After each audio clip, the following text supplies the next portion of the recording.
السلام علیکم ورحمۃ اللہ وبرکاتہ. بسم اللہ الرحمن الرحیم. الحمد للہ رب العالمین وبہ نستعین والصلاة والسلام علی رسولہ الامین نبینا محمد وعلی آلہ واصحابہ اجمعین. اما بعد. معزز حاضرین، آج کی اس مجلس میں ہم رسول اکرم صلی اللہ علیہ وسلم کے ایک بہت ہی خاص اور قریبی صحابی حضرت حذیفہ بن یمان رضی اللہ تعالیٰ عنہ کا تذکرہ کریں. حذیفہ بن یمان رضی اللہ تعالیٰ عنہ کون ہیں اور ان کی کیا خصوصیات ہیں، چند ایک باتیں آپ کی خدمت میں پیش کریں. ان کا نام کیا ہے؟ حذیفہ بن یمان بن جابر بن عمرو بن ربیعہ یمنی انصاری. ان کے والد جو تھے ان کا اصل نام تھا عیسل یا حسین. عیسل یا حسین ان کا نام تھا اور یہ یمن کے رہنے والے تھے. یمن میں ایک آدمی کا قتل کر دیا تھا. زمانے جاہلیت میں ایک آدمی کا قتل کر دیا اور قتل کر کے پھر بھاگ کر مدینہ آ گئے. اور مدینہ جب آئے بھاگ کر کے تو چونکہ قصاص میں مارے جاتے اس لیے بھاگ کر مدینہ آ گئے اور کسی کو معلوم نہیں ہوا. مدینہ میں جو دو قبیلے مشہور تھے، اوس اور خزرج، ان کے باپ دادا اصلاً یمن کے ہی رہنے والے تھے. تو اس لیے ان لوگوں نے انہیں پناہ دے دی اور یہ مدینہ کے اندر ہی رہنے لگے. یہیں پر ان لوگوں نے اپنے ایک قبیلے بنو عبد الاشہل کی ایک عورت سے ان کی شادی کر دی، یعنی حذیفہ بن یمان رضی اللہ عنہ کے والد کی شادی کر دی اور ان کا نام تھا رباب بنت کعب. رباب بنت کعب ان کی شادی کر دی. تو ان دونوں میاں بیوی کے ملاپ سے ایک لڑکا پیدا ہوا جس کا نام ان لوگوں نے حذیفہ رکھا. جن کا نام حذیفہ رکھا. تو یہ ان کے والد کے فرار کی داستان، مختصر داستان. یمن سے بھاگ کر کے مدینہ آئے اور مدینہ میں پناہ لی اور بنو عبس ایک قبیلہ تھا اس کے حلیف ہوئے، شادی ہوئی اور ایک لڑکا پیدا ہوا جس کا نام حذیفہ رکھا گیا.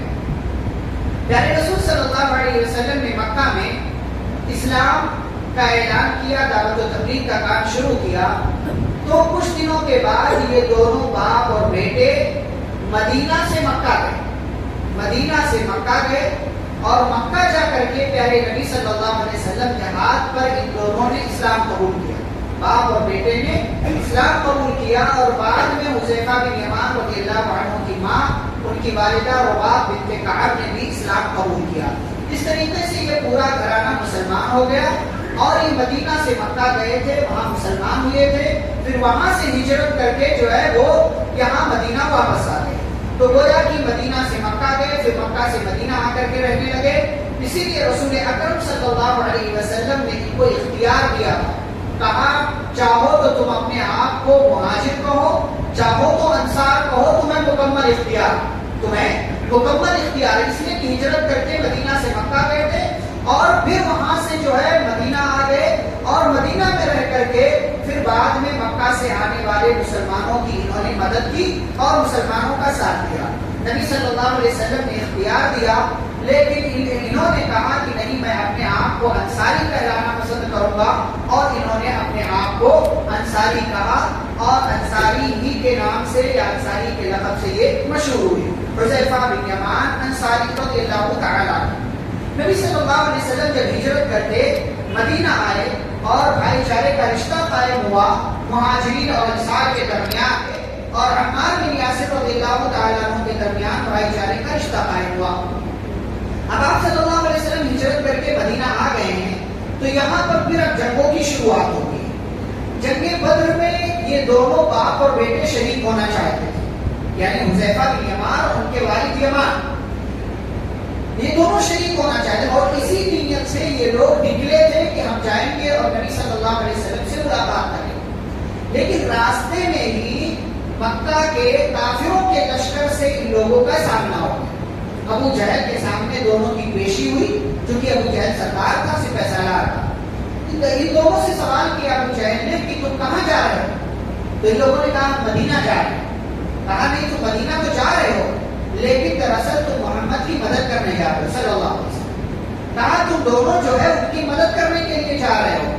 کہا نہیں، ہم مدینہ جا رہے ہیں اور مدینہ جانا ہمارا مقصد ہے. کے مدد کرو گے. اور پھر دھمکی دینے لگا کہ تم دونوں کسی بھی صورت وہاں نہیں جاؤ گے. لیکن لوگوں نے کہا کہ نہیں ہمیں جانا, ہمارا علاقہ ہے, وہاں جا کر کے رہیں گے. تو بعد میں ابو جہل کے کان میں لوگوں نے کہا کہ یہ دونوں جو ہیں بنو عبس قبیلے سے ان کا تعلق ہے, مدینہ میں جو قبیلہ ہے, اگر ان دونوں کو ہم نے کچھ کہا یا ان کو قتل کیا یا ان کو مارا تو بنو عبس قبیلے کی دشمنی ہمیں مول لینا بہت مہنگا پڑے گی, اس لیے جو ہے ہم یہ دشمنی مول نہیں لے سکتے. اس لیے ان دونوں کو چھوڑ دیا ابو جہل نے. لیکن یہ شرط لگائی کہ دیکھو مدینہ جاؤ, لیکن مدینہ جا کر کے تم مسلمانوں کے لشکر میں جا کر کے ہم سے لڑنے کے لیے نہیں آنا, یعنی لشکر میں شامل نہیں ہونا. مدینہ جانے کی اجازت دے رہا ہوں لیکن لشکر میں شامل نہیں ہونا, ہمارے مقابلے میں نہیں آنا, یہ وعدہ کرو. ان دونوں نے وعدہ کر لیا. اب جب وعدہ کر لیا تو مدینہ آئے, یا رسول اللہ صلی اللہ علیہ وسلم سے ملاقات ہوئی, خواہش ظاہر کی کہ ہمیں بھی آپ کے ساتھ جنگ میں شریک ہونا ہے. لیکن رسول اکرم صلی اللہ علیہ وسلم نے آپ دیکھیں کہ وعدے کی کتنی پابندی اور پاسداری کی کہ کہا نہیں, گرچہ کافروں سے تم لوگوں نے معاہدہ کیا ہے, وعدہ کر کے آئے ہو, لیکن وعدہ وعدہ ہوتا, ایگریمنٹ ہوتا, اس کا خیال رکھو. تم دونوں چلے جاؤ اور ہمارے ساتھ دشمنوں کے مقابلے میں مت جاؤ. کافروں سے وعدہ کیا ہے لیکن پھر بھی وعدے کا خیال رکھو, معاہدے کو پورا کرو اور جا کر کے اپنے علاقے میں یعنی مدینہ میں رہو. اللہ ہمارا مددگار ہے, اللہ ہماری مدد کرے گا, ہم دشمنوں کے مقابلے میں جائیں. ان دونوں باپ اور بیٹے کو جنگ بدر میں شرکت کا موقع نہیں ملا اور اس چیز کا غم, اس کا ملال انہیں زندگی بھر رہا کہ ہمیں اتنی عظیم جنگ میں شرکت کا موقع نہیں مل سکا. جنگ احد میں شریک ہوئے یہ دونوں باپ اور بیٹے دوبارہ. یہ پہلا موقع تھا جب جنگ میں شریک ہوئے, اور باپ اور بیٹے جب شریک ہوئے تو ان کے باپ کی ذمہ داری تھی, چونکہ بوڑھے ہو چکے تھے, تو ان کے باپ کی اور ان کے ساتھ ایک اور صحابی کی, دونوں کی ذمہ داری تھی کہ جہاں خواتین ہیں زخمیوں کی بنا پڑنے کے لیے جو لائی جاتی تھی خواتین, تو جہاں ان کا علاقہ ہے خواتین کا وہاں یہ رہیں گے یہ دونوں, اور اس علاقے کی بھرپائی کریں گے جہاں سامان وغیرہ ہے, خواتین اور دیگر چیزیں. ان دونوں کو ذمہ داری دے دی گئی. اور جب جنگ اپنے شباب پر پہنچی اور تیر اندازوں کی غلطی کی وجہ سے مسلمان جو ہے ہار میں, ان کی جیت ہار میں بدلنے لگی, تو یہ سارا منظر دیکھ کر کے یہ دونوں برداشت نہیں کر سکے کہ بھائی ہمارے مسلمان بھائی لڑ رہے ہیں اور ہم یہاں بیٹھے رہے. چنانچہ یہ دونوں بھی میدان میں آ گئے. افراتفری کا ماحول بن چکا تھا, حالات بگڑ چکے تھے, اور ایسے تمام لوگ آپس میں مل جل گئے تھے کہ کوئی پہچان نہیں پا رہا تھا کہ یہ کون ہے, ہمارا اپنا ساتھی یا کوئی اور. ایک صحابی جو دوسرے والے تھے وہ شہید کر دیے گئے, اور حذیفہ بن یمان رضی اللہ تعالیٰ عنہ کے والد جو تھے یمان, یہ جب آئے تو مجاہدین کے نرغے میں پڑ گئے, یعنی مسلمانوں کے نرغے میں پڑ گئے, مسلمانوں کے جو ہے درمیان پھنس گئے. اب اس افراتفری کے ماحول میں مسلمانوں نے دھیان نہیں دیا, صحابہ نے دھیان نہیں دیا, اور ان لوگوں نے یہ سمجھا کہ یہ دشمن کا آدمی ہے, یہ ہمارا آدمی نہیں ہے. لہٰذا پہ گھر پہ کئی بار کیے لوگوں نے. حذیفہ بن یمان رضی اللہ عنہ نے دیکھا تو چلا اٹھے, چیخ اٹھے, ابھی ابھی یہ تو میرے ابا ہیں, انہیں چھوڑ دو, یہ مسلمان ہیں, یہ صحابی ہیں, انہیں مت مارو. لیکن جنگ کا میدان ہے, تلواریں چل رہی ہیں, ہتھیار چل رہے ہیں, شور ہے, آواز سنائی نہیں دی, اور بالآخر اپنے ہی لوگوں کے غلطی کی وجہ سے حضرت حذیفہ بن یمان رضی اللہ تعالیٰ عنہ کے والد شہید ہو گئے. ان کے والد شہید ہو گئے, اور بعد میں جب جنگ ختم ہوئی, پیارے نبی صلی اللہ علیہ وسلم مدینہ پہنچے, تو آپ صلی اللہ علیہ وسلم نے صحابہ کی طرف سے حذیفہ بن یمان رضی اللہ تعالیٰ عنہ کے والد کے قتل کی دیت ادا کرنا چاہیے, اور آپ صلی اللہ علیہ وسلم نے دیت کی بدلے کی رقم عطا بھی کر دی حذیفہ رضی اللہ عنہ کو. لیکن انہوں نے واپس کر دیا اور کہا کہ اللہ میرے بھائیوں کی مغفرت کرے کہ ان کی غلطی کی وجہ سے میرے ابا شہید ہو گئے, ان کی شہادت کی طلب تھی, ان کی خواہش پوری ہوئی, اب یہ مال لے کر کے میں کیا کروں گا. اور پھر اس مال کو اپنے بھائیوں کے, اپنے مہاجرین ساتھیوں کے درمیان انہوں نے تقسیم کر دیا. حذیفہ بن یمان رضی اللہ تعالیٰ عنہ کی زندگی کا ایک اہم واقعہ. اسی طریقے سے ایک اہم واقعہ, ان کے تعلق سے ایک اہم بات یہ ہے جو شاید آپ جانتے ہوں کہ حذیفہ بن یمان رضی اللہ تعالیٰ عنہ یہ نبی صلی اللہ علیہ وسلم کے رازدار صحابی ہیں. آپ صلی اللہ علیہ وسلم نے مدینہ میں جتنے منافقین تھے ایک ایک کا نام لے کر کے حضرت حذیفہ حذیفہ رضی اللہ عنہ کو بتایا تھا فلاں منافق فلاں منافق فلاں منافق فلاں منافق، کسی اور کو نہیں بتایا۔ یہ خوش نصیبی حضرت حذیفہ رضی اللہ تعالیٰ عنہ کے حصے میں آئی کہ انہیں صاحب سری رسول اللہ کہا جاتا ہے۔ رسول اللہ صلی اللہ علیہ وسلم کے راز والے صحابی ہیں، آپ کے رازدار صحابی ہیں، آپ صلی اللہ علیہ وسلم ان کو اپنے راز کی باتیں بتایا کرتے ہیں۔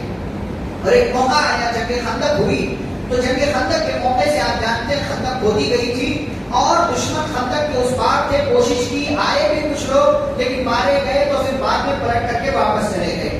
یہ معاملہ چلتا رہا، اپنوں کی غداری کی وجہ سے مسلمان پریشان تھے، لیکن پھر اللہ رب العالمین نے مدد کی مسلمانوں کی اور آندھی آئی، تیز ہوا چلی، اور تیز ہوا چلنے کے ساتھ ساتھ دشمنوں کے خیمے اکھڑ گئے، ان کے ٹینٹ وغیرہ ٹوٹ گئے۔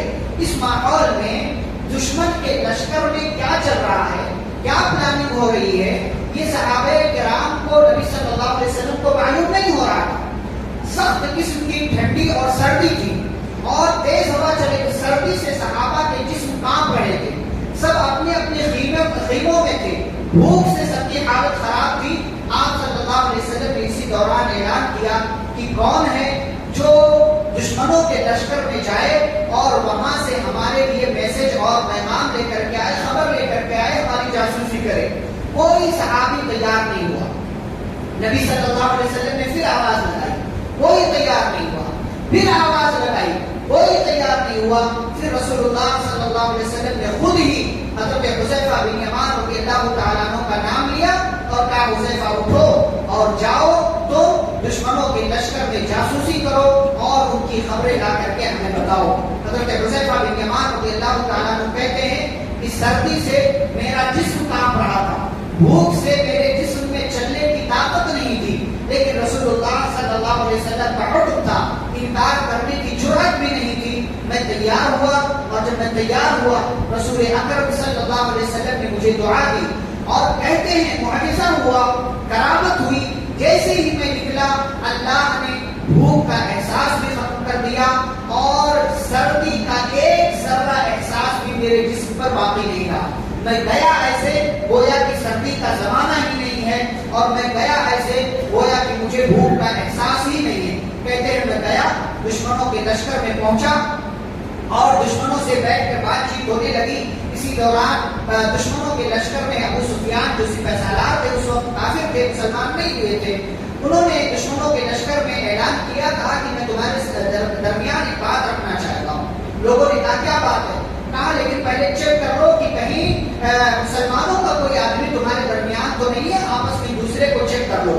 تو لوگوں نے چیک کرنا شروع کر دیا۔ حذیفہ بن یمان رضی اللہ عنہ کہتے ہیں کہ اس سے پہلے کہ میرے بغل والا میرے بارے میں مجھ سے پوچھتا کہ تم کون ہو، میں نے پہلے ہی پوچھ لیا، میرے بھائی تم کون ہو، تمہارا نام کیا ہے، کہاں سے ہو اور یہاں کیسے آئے ہو، ساری چیزیں میں نے پوچھ لیا اور اس کو پوچھنے کا میں نے موقع ہی نہیں دیا کہ کہیں ایسا نہ ہو مجھے جھوٹ بولنا پڑے۔ تو کہتے اس کا راز میں نے لے لیا اور اس طریقے سے مطمئن ہو گئے۔ پھر ابو سفیان نے کہا کہ دیکھو حالات بہت خراب ہو رہے ہیں اور جو ہے ہمارے خیمے اکھڑ گئے ہیں، سارے لوگوں کی حالت خراب ہو چکی ہے، میں چاہتا ہوں کہ ہم لوگ میدان چھوڑ کر بھاگ جاتے ہیں، اب اور مقابلہ کرنے کی ہمیں ہمت نہیں ہے۔ اور پھر ابو سفیان نے یہ کہا اور اپنے گھوڑے پر بیٹھے، سوار ہوئے اور بھاگ کھڑے ہوئے۔ ان کا دیکھا دیکھی، ان کو دیکھ کر سارے جو ہے کافر تھے، ان کے ساتھی سارے کے سارے لوگوں نے میدان چھوڑ دیا۔ ادھر حضرت حذیفہ رضی اللہ عنہ آئے، نبی صلی اللہ علیہ وسلم کو پوری بات بتائی اور اس طریقے سے ایک صحابی کی جاسوسی کی وجہ سے جو کہ آندھی چل رہی تھی، پتہ ہی نہیں چلتا کہ دشمن کے لشکر میں کیا چل رہا، دشمن ہے بھی کہ نہیں ہے، کیا پلان بنا رہا ہے، لیکن نبی صلی اللہ علیہ وسلم کے اس پیارے صحابی کی جاسوسی اور خبرگیری کی وجہ سے نبی صلی اللہ علیہ وسلم کو اطلاع ملی کہ دشمن ڈر چکا ہے، میدان چھوڑ کر بھاگ رہا ہے، لہٰذا اب ہمارے لیے ڈرنے کی کوئی بات نہیں۔ اچھا ایک اور بات، جیسے ہی اس مہم سے اس کام سے فارغ ہو کر کے حذیفہ رضی اللہ تعالیٰ کو واپس خیمے میں پہنچے، دوبارہ سے ان کو سردی کا احساس ہونا شروع ہو گیا اور دوبارہ سے ان کو بھوک کا احساس ہونا شروع ہو گیا۔ یہ معجزہ تھا رسول اللہ صلی اللہ علیہ وسلم کا کہ آپ کی دعا تھی اور آپ کی دعا کی وجہ سے، معجزے کی وجہ سے حذیفہ رضی اللہ عنہ جب تک اس مشن میں رہے بھوک کا سردی کا احساس نہیں ہوا۔ مشن جیسے ہی مکمل ہوا دوبارہ سے یہ احساس پیدا ہونے لگا۔ اور پھر پیارے نبی صلی اللہ علیہ وسلم کا انتقال ہوا۔ ابو بکر رضی اللہ عنہ کا انتقال ہوا، حضرت حذیفہ رضی اللہ عنہ زندہ رہے، اور عمر رضی اللہ تعالیٰ عنہ کا جب زمانہ آیا تو دو اہم بات، ایک بات یہ کہ عمر رضی اللہ تعالیٰ عنہ بار بار حذیفہ رضی اللہ عنہ سے پوچھتے تھے، کہتے تھے کہ اللہ کے نبی صلی اللہ علیہ وسلم نے آپ کو منافقوں کے نام بتائے تھے، کیا میرا نام اس میں ہے؟ دیکھیں مطلب اتنا عظیم صحابی، پائے کا صاحب، اتنا عظیم انسان، ڈر ہے کہ کہیں میں تو منافق نہیں ہوں، میں منافق نہیں ہوں، تو پوچھتے تھے حذیفہ رضی اللہ عنہ سے، تو حذیفہ رضی اللہ عنہ نے جواب دیا تھا کہ نہیں نہیں آپ نہیں، لیکن آپ کے علاوہ میں کسی اور کے بارے میں نہیں بتا سکتا اور نہ ہی کنفرم کہہ سکتا ہوں کہ فلاں منافق ہے یا نہیں، لیکن آپ منافق نہیں ہے، آپ کا نام منافقوں کی لسٹ میں فہرست میں نہیں۔ دوسری بات، عمر رضی اللہ تعالیٰ عنہ امیر المومنین تھے، جب جنازہ آتا تھا کوئی، اور چونکہ خلیفہ امیر جو ہوتا تھا وہی نماز جنازہ اور ساری چیزوں کی امامت کرتا، تو عمر رضی اللہ عنہ پوچھتے تھے کیا جنازے کی نماز پڑھنے والوں کا حذیفہ ہیں؟ اگر جواب ملتا تھا کہ ہاں ہیں، تب تو اس کی جنازہ پڑھاتے تھے، نماز جنازہ پڑھاتے تھے، لیکن اگر کوئی کہہ دیتا تھا، یہ معلوم ہو جاتا تھا کہ حذیفہ نہیں ہے، تب اس کی نماز جنازہ نہیں پڑھاتے تھے، اس شک کی وجہ سے کہ کہیں یہ بندہ منافق تو نہیں ہے، یہ منافق ہے، اسی وجہ سے حذیفہ اس کی نماز جنازہ میں شریک نہیں ہو رہا۔ یہ دوسری بات۔ تیسری بات یہ کہ حضرت عمر رضی اللہ تعالیٰ عنہ نے کئی مرتبہ، چونکہ اسلام میں حکومت پھیل چکی تھی اور الگ الگ ذمہ دار، گورنر اور جو ہے مختلف والی اور امیر بنائے جا چکے تھے الگ الگ علاقوں کے، تو عمر رضی اللہ تعالیٰ عنہ کو ڈر تھا کہ کہیں ایسا تو نہیں کہ میں نے کسی منافق کو اپنا امیر اور جو ہے گورنر بنا دیا کسی علاقے کا، تو بار بار حذیفہ رضی اللہ عنہ سے پوچھتے تھے کہ میرے نمائندوں میں نے جس کو ذمہ دار بنایا ہے، میرے گورنروں میں، ذمہ داروں میں کوئی منافق تو نہیں ہے؟ تو حضرت حذیفہ رضی اللہ عنہ نے ایک مرتبہ کہہ دیا، جواب دے دیا کہ کوئی منافق نہیں ہے سوائے ایک کے۔ کہا ایک بندہ منافق ہے، کہا وہ کون ہے؟ کہا میں نام نہیں بتا سکتا، جب نبی نے زندہ رہتے ہوئے نام نہیں بتایا تو آج ان کے بعد میں نام کیسے بتا دوں؟ کہا میں نام نہیں بتا سکتا۔ اور حذیفہ رضی اللہ عنہ کہتے ہیں تھوڑے دنوں کے بعد ہی جس آدمی کے بارے میں نے کہا تھا کہ وہ ایک بندہ آپ کا جو نمائندہ ہے، جو گورنر ہے، وہ منافق ہے، کہتے عمر رضی اللہ عنہ نے اس کو معزول کر دیا، اس کو ذمہ داری سے ہٹا دیا۔ نام نہیں بتایا تھا حذیفہ رضی اللہ عنہ نے، لیکن عمر رضی اللہ عنہ نے اس کو ہٹا دیا۔